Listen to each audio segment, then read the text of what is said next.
Hello and welcome everyone. My name is Sjoerd de Jong, and in this video we're going to dive into the brand new water features of Unreal Engine 4.26. I will walk you through how easy it is to quickly get an ocean, a lake and a river set up, as well as dipping our toes into some of the more specific or advanced capabilities of our amazing new water system. So we're going to start off with the intro and the basics. So essentially how to set up a basic body of water, what is it dependent on, it's going to depend on landscape and so forth. And then once we've gone through that, we're going to look at some of the important settings and properties, things like post-processing that gets activated automatically when you go underwater. We're going to go forward by then taking a look at the overall architecture of how the water feature in the engine has been done. So you get a deeper understanding of how everything ties together, the different components, the different actors, what it actually does behind the scenes, that kind of thing. And then we're going to go back to the example scene, and we're going to take a look at a couple of more deeper features. They're still going to be near the surface, but things like, for example, how to cut a hole in the water, how to make a larger wave like a mega wave, how to make things float on the water, and so on. So a bit more advanced use and some examples of how the rest of the engine can tap into the water system. And then finally, we're going to wrap up and talk about performance. So exactly where is the performance cost with water? What are some of the CVARs you can use? And finally, what are we planning to do in the future? But let's get started. So in a few minutes, we're going to move over to the real scene. And this is the real scene that we're going to work with. So over the last 2 or 3 months, I've built this beach scene with a lighthouse and so on. So that's going to be the scene we're going to work in. We're going to first off, however, start with a very basic level, just to go through the basics in a very clear, very clean, and simple level, so there isn't too convoluted or too many settings and actors and things going on. But we'll get to this scene in a few minutes. And before we go there, I'd also just like to highlight that we're using Quixel Megascans, especially for the ground and terrain textures. A lot of marketplace assets. So thank you to Polypusher Studios, Nature Manufacture, George Shafnev, IndieG, 60 FPS. Eosido Software and Project Nature. I'm using content from all of them. And also a big thanks to the Unreal Engine engineering team in general, but in particular, Kevin Ortegren, Jonathan Bart, Ryan Brooks, and Rui Borsenas from who are the engineers who've been working, and Ryan is a technical artist who've been working on the water as a feature that we're going to talk about here. But let's get started. So in terms of intro and basics, we're going to start off very, very simple. By using this simple, basic little island. It's very gray. It's basically a gray box level. We've got a nice cloud setup going on with a nice atmosphere, but would like to have an ocean added to this particular scene. Now, the first thing to note is that in its current iteration, and water does have to be pointed out, it's still an experimental feature. Okay, so it's very work in progress, but in its current state, it's very dependent on a landscape. That's the topic we're going to discuss all the way at the end of this video as well. But it requires a landscape. So we have a landscape here, and then the next thing it requires is that enable edit layers has been enabled on that landscape. So I've done that already. By default, this is off, but I've already enabled it. And then we're good to go. So essentially from that point onwards, water is as simple as looking for water in the place actor panel. And this does, by the way, require you to enable water as a plugin. So it's a plugin, enable the water plugin, look for water, and you'll see the different water types show up. So I'm going to start off with an ocean. I'm going to drag the ocean in. You can see there's a spline associated with it. And again, we'll explain that later too. It's because of landmass. You drag it in and you have an ocean.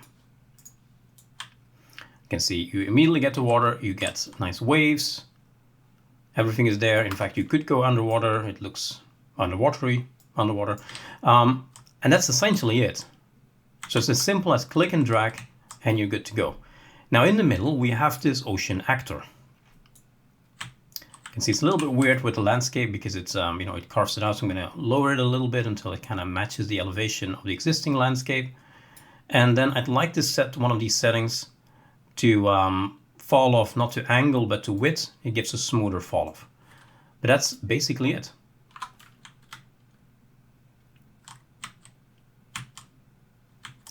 Now we can go the next step and we can add a lake to the middle of the island over here. So in this relatively flat area, I'm going to add a lake. So I'm dragging the lake in, same thing, just drag it in, click there, It has a spline associated from the landmass system, and it carves into the landscape. So I'm going to make it a little bit smaller. And you can do the same with the island, by the way. I left the spline of the island as is, but you can always modify the spline. You can right click it, you can add points to it, you can change how it curves, etc, etc, etc.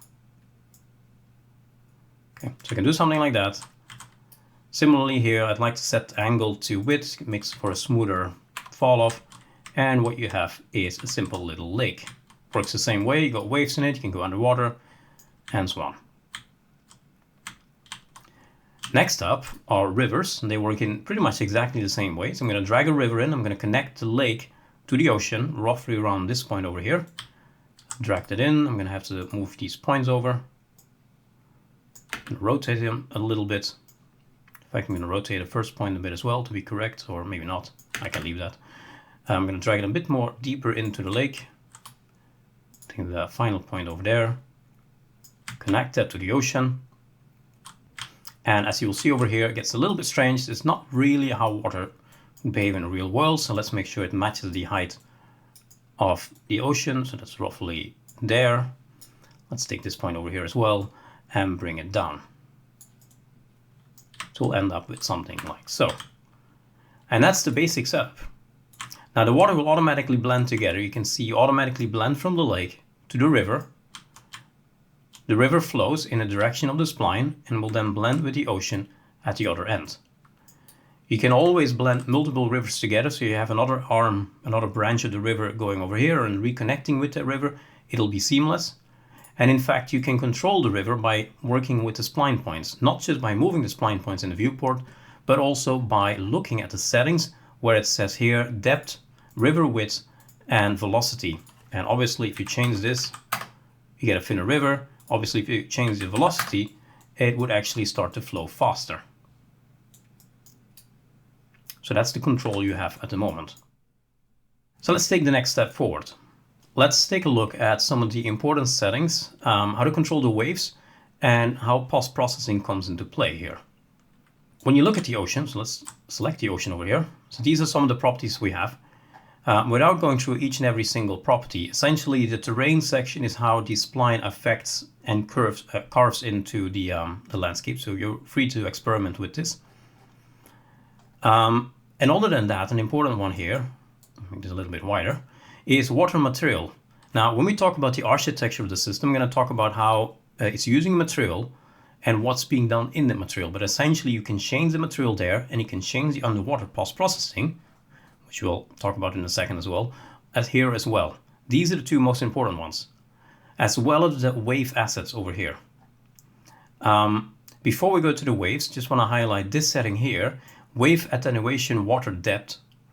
This is essentially how much it needs to flatten the waves when it comes near the shore. So dependent on the depth of the surface to the ground underneath, it's going to start to flatten the waves. You can see that over here where the waves, you got proper waves there. You no longer have any waves near the shore. That is that setting over there. If we lower that, you're going to get waves near the shore, but then that's going to go wrong a little bit. So you should definitely experiment a bit with that value, but that's what that does.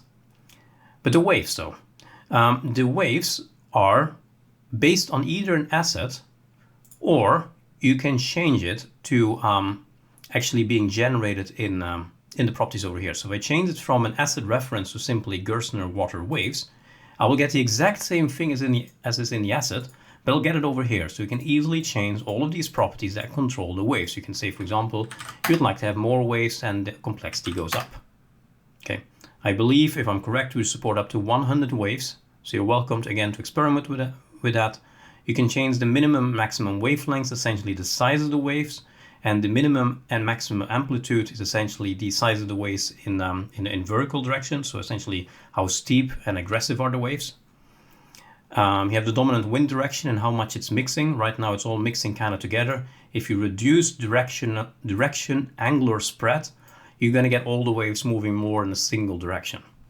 And you can experiment a little bit with the steepness and see if you can soften it out a bit. But again, these things can either be set over here or they can be made an asset. And I've made an asset over here somewhere. You can see this one is an asset. It's the wave saved as an asset.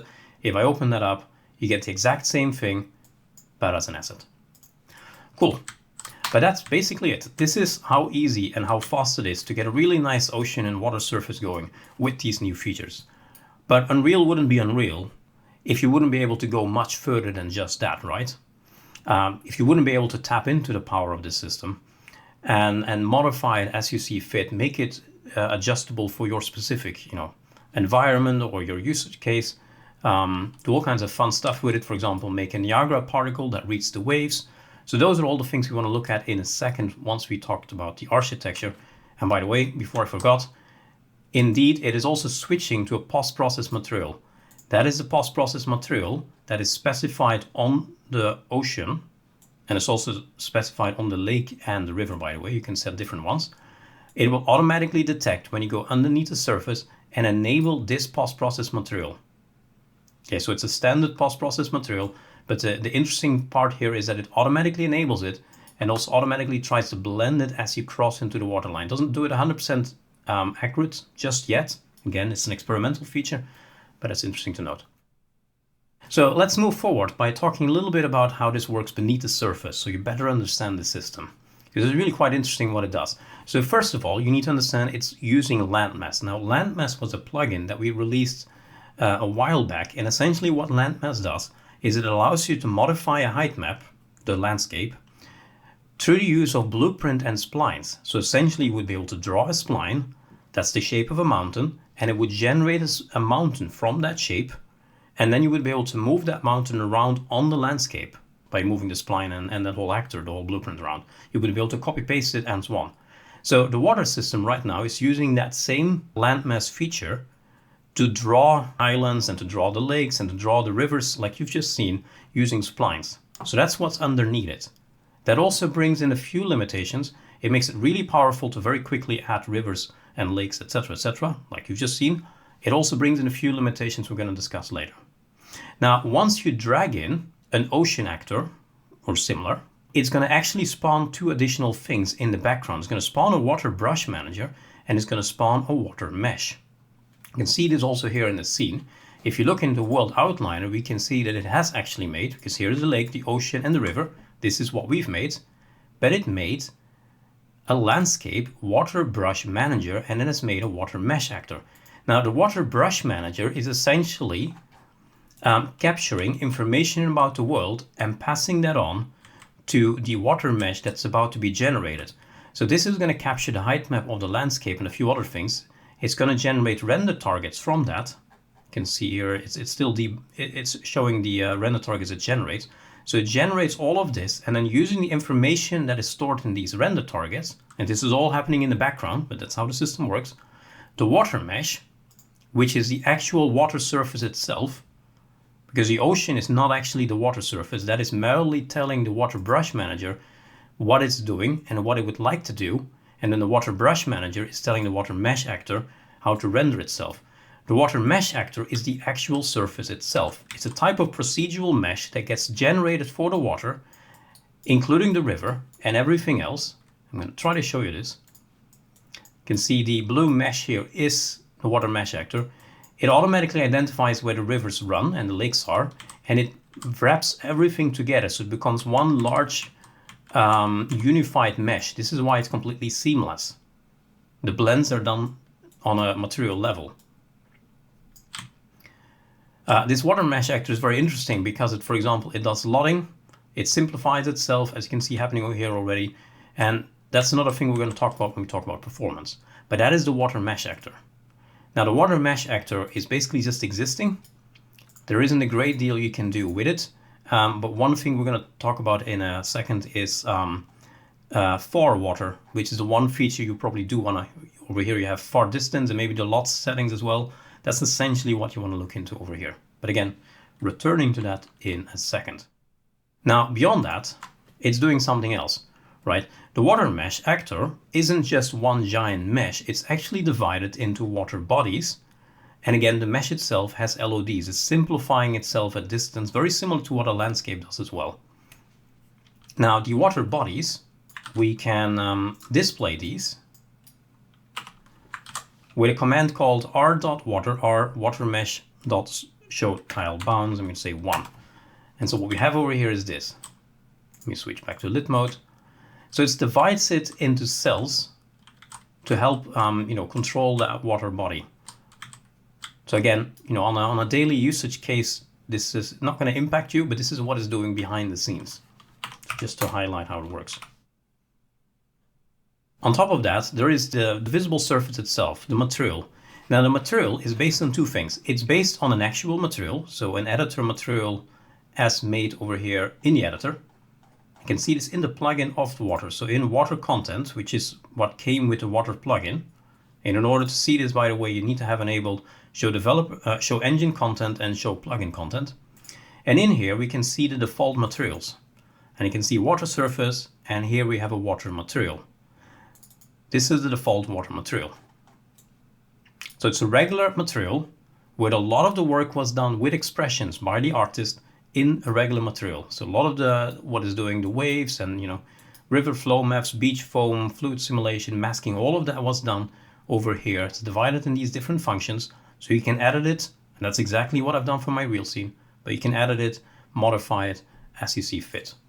For example, this is fluid simulation and so on. You don't have to touch this. Again, you can just use a ready-made material and go from there. But underneath that is something else. Underneath that is custom HLSL, shader language written a new shading model called single layer water. And that's what is providing a lot of the additional, the shading essentially, obviously, but it's going to make it look much more like water. Setting the shading model to single layer water gives you, for example, this block over here with some additional settings to again control how it responds to light. The other very interesting thing to note here is that the water material is going to be opaque or masked. Now it's masked because then it allows you to cut a hole into that, and again, it's a topic we're going to touch on in a second, but it would normally be opaque. And yet, and I think this is really, really interesting from a technical point of view, and yet it looks translucent. So this is essentially fake translucent. It's not actually translucent. The water material is rendering as an opaque surface. What it does is it renders in another pass, and as it renders in another pass, it is essentially already rendered the surface underneath the ocean. It already has that information available, and you can use that information to blend together with the opaque surface of the ocean to make it look as if it's transparent. That's what we're seeing happening over here. That gives several really important advantages. For example, it makes it easier and more powerful to get better shading going because it's not a translucent material, it's a regular opaque material. It prevents sorting issues between waves, which you might have gotten if it is translucent. And for performance, it also renders a lot faster.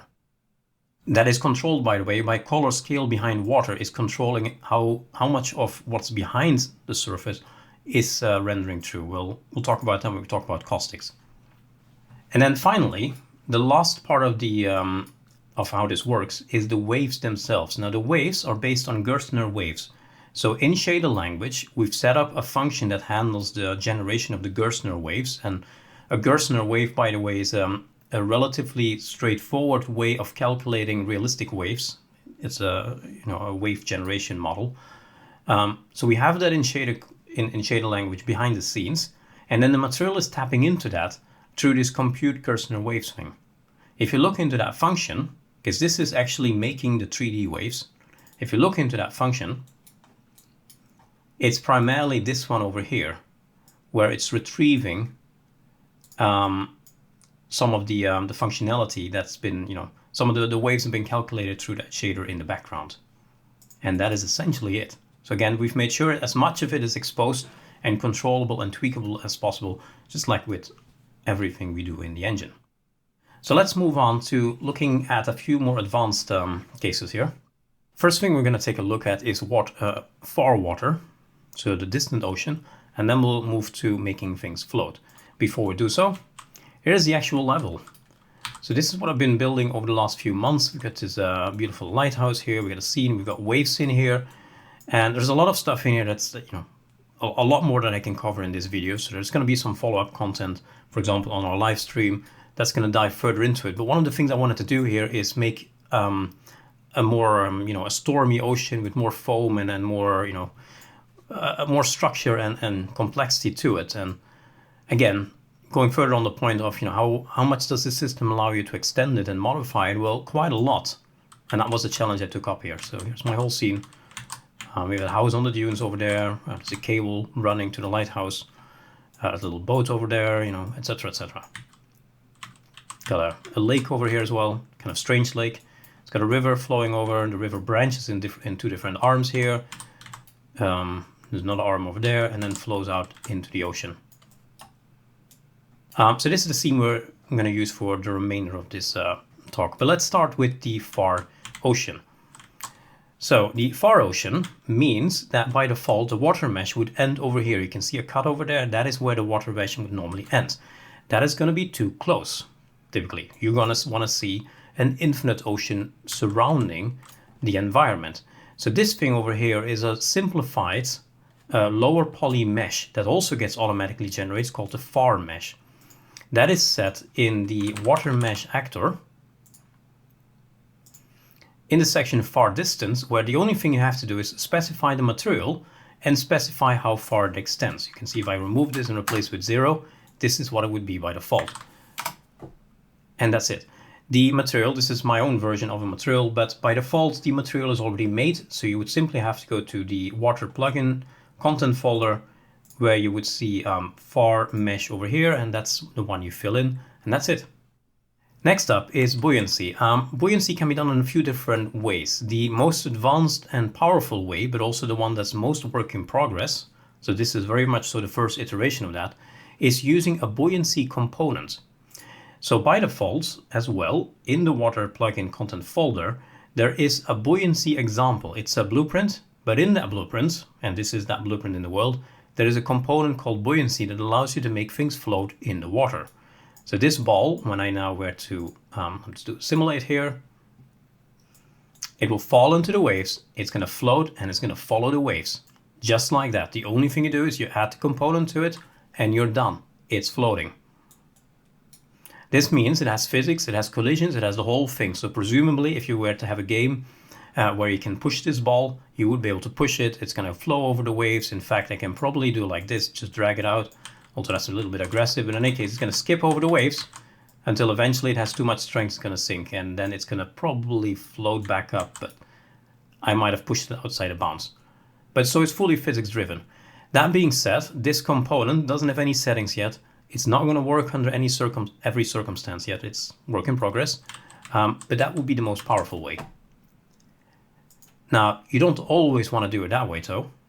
Oh, and by the way, also really cool about this one, if you were to add this buoyancy component and this mesh in a river, it's going to understand the velocity of the river and the flow of the river. So it's actually going to be dragged along by the strength of the river and brought forward, to wherever the river ends. So it actually supports that too.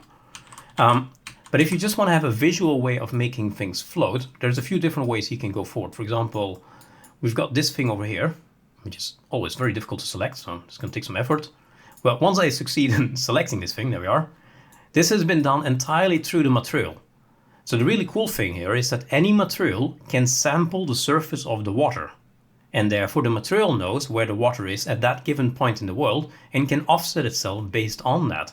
We look in the material of this mesh, and we're going to see this. We're going to see world position offset is set to material function follow waves. Now this is not a standard one. I built this one. So you're not going to have access to this yourself, but actually if you look inside, it's very, very simple, because this is what it does, and this is optional. So ignore that. The only thing it really does is this. It takes the standard function called compute Gerstner waves, the same one used in the water surface itself, in the ocean material. It gets water time, and it needs a position. Normally the position would be world location. And if you were to input that in the material, it's going to deform entirely based on the wave. So you could make a piece of cloth, for example, that's going to match the shape of the waves that way. But we are using actor position as position over here. This then outputs a world position offset, so WPO, and that would go into world position offset there. And that's all you have to do to make the mesh understand where the waves are. Obviously, this is not going to respect the collision, so it's purely a visual effect. You might need to change the bounds as well on the mesh, but that's it. Now, you can go even further with that, which is the next really cool part. And you could say, well, what if you were to do this on a particle, right? There we are, it was over there. And let's enable that. So auto activate, I'm going to enable that. And what will happen now is that it's generating some particles that are also following the waves. In fact, they do some more advanced behavior. They actually go faster when they're riding a wave, and they slow down when they're, when they're in the valley of a wave. They also rotate further, and the really interesting thing is they understand where the ground is. They will beach themselves on the ground, like that one just did over there. And when the next wave comes by, they will be picked up again and pushed a little bit further. So now it's cubes that can beach themselves, follow the waves and beach themselves on the beach. If you take a very quick look at how this was done, it's using very much so the same functionality. So here's the Niagara particle. It's a very simple particle except for this custom module. And in this custom module, this is what it does. Now it's quite a lot. A lot of it is pretty simple. It's just modifying rotations and movements. What is particular here is this thing there. This allows you, just like in the material, to sample the surface of a water body, or a water, of the water mesh and body, technically. It allows you to sample the height, the depths, and other things. And then based on that information, we're making the particles do different things. So again, everything is supporting everything else. Everything is tied together, as is always the case with everything we try to do and work on in the engine. Lastly, would like to talk about making holes in the surface. So we're also supporting that in case you want to make, for example, a building that's built in the water and then allows you to go essentially under the surface. We have a thing called a water body exclusion volume. So it's a volume that you place, and place it over here. There we are. And where you place that volume, you can remove the post-processing and remove water as a behavior at that location. Now it's not going to remove the mesh. The mesh is going to depend on it being a masked material and moving a mask map. There we are. Now it's a lot of stuff in here, but I'm looking specifically for hole. So I have a parameter called hole. I'm going to enable that. Let me move that out of the way.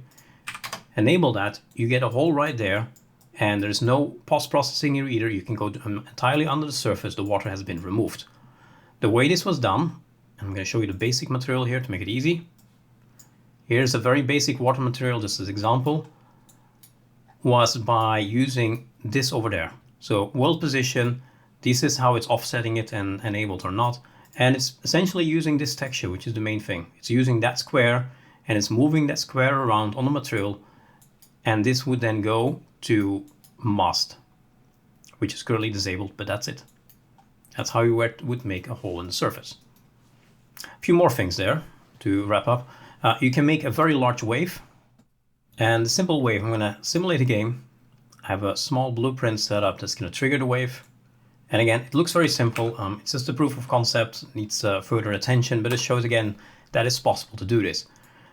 So it creates a large tsunami wave that is now going to travel towards the beach, and then it's going to be very anticlimactic because it's just going to fade out once it gets here. But the way it works here is that we're moving the water surface with a mask map as well. So very similar to a hole in the hole in the surface. We've got a mask map, which is in fact the same one. You can see the wave one is the white shape. That's going to blend over the surface, and we're going to offset. We'll use that to offset the WPO, so the world position offset. We bump that up, so we give it an offset in Z based on where that wave is located. So you can easily modify the world position offset to create different kind of waves and experiment as you see fit. The only thing to note here is that since this has the water has tiles, each tile has a bound and it's might occlude. So there's actually a property in here somewhere that allows you to set the max wave height offset in order to basically offset those bounds to prevent any occlusion popping. So you want to look into that. Caustics will be the next point. I've made my own custom caustic setup. Somewhat difficult to show over here with the rough waves, but you can see we have basic caustics over there. There is a built-in caustic, a work in progress progress caustic system in water content, in Blueprint. You're going to find caustic in here. You're going to find some, actually, just if you look for caustics here in general, you'll find things related to caustics in here to set it up. You're welcome to experiment with that. I made my own basic version, again, to show that that can be done and that it's might be easier to experiment with these things than you might imagine. So again, look in the basic material here as an example. I made a function called water caustics, and this would have been inputted into color scale behind water, which is a scene rendered as behind the surface of the water. So if you modify that, you can make caustics appear on what is the ground underneath the surface. And in there, it's a little bit larger, but essentially comes down to it's taking this texture with caustics in there, multiplying, panning it a little bit, and blending that with the existing underground. Similarly, there is a way of creating ripples and other kinds of impacts. I'll switch over to this different scene over here that we have prepared. There's two actors there. In the water plugin folder, you have a fluid simulation folder where you have two blueprints. So there's a blueprint fluid sim that needs to be placed, and you have some additional blueprints that you can use. For example, in examples, you got a couple of these. You can, again, this is work in progress. It's an experimental feature. Experiment with it and see what it does. I put it on this sphere. If you simulate now, this is making ripples. I can drag it, everything moves. So you can attach this, for example, to a boat or the player, or something that's moving in the surface. This is definitely an area we're going to continue to work on, but this is what's implemented right now. Now, to start wrapping up, in terms of performance, so this has been used already by Fortnite and across all the different devices that Fortnite runs at. So it scales on all of these different devices, including on mobile. It's proven to run well performance-wise. It's proven in production. It scales across these different devices by doing two things primarily. On the material level, it's going to be down to the artist making the water material to build in feature level complexity switches or like water material quality switches, and to essentially manually disable certain arms of the functionality where necessary. And you can adjust the density of the generated water mesh actor. So that means that this mesh over here, if you look in the wireframe mode, you can see it's quite dense. This is scalable with the CVAR, so you can change the complexity of that mesh at runtime at any one point. You can change the loading of it and so on, so it becomes simpler. In fact, so these are some of the CVARs we use for usability. You can experiment with these and see what they do. For performance scalers, it's these bottom two that are primarily affecting the complexity of the water mesh. You also have stat water and stat water mesh. For example, if I take stat water mesh here and try that over here in this project, we can see how many vertices and how many tiles we're drawing and how many draw calls, so we get some information on that. And lastly, just to really point out, again, experimental feature. So there are limits that it does require a landscape to work. Technically, you can get it to work without a landscape, but it's definitely made right now to use a landscape. It's going to expect that landscape to be relatively small in size. So it's going to be a 4K resolution landscape would be doable. If it's 8K or larger, you're probably going to hit an issue at the moment. And it does expect that the world exists at world center or close to world center. Okay, so there are some limitations, and we're definitely going to continue work on that. In fact, in terms of future plans, here's what we're looking at. We've already wrapped up work on a wave asset editor. So that's that wave asset as discussed in the beginning of this video. But now you'll have a preview window that actually shows you the settings on a 3D water preview, essentially.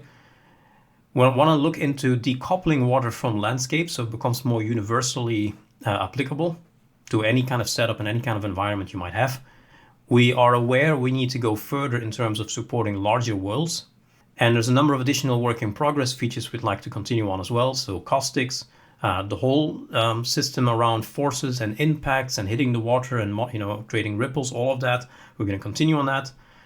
By extension, anything related to the player or other forms of interactions or physics.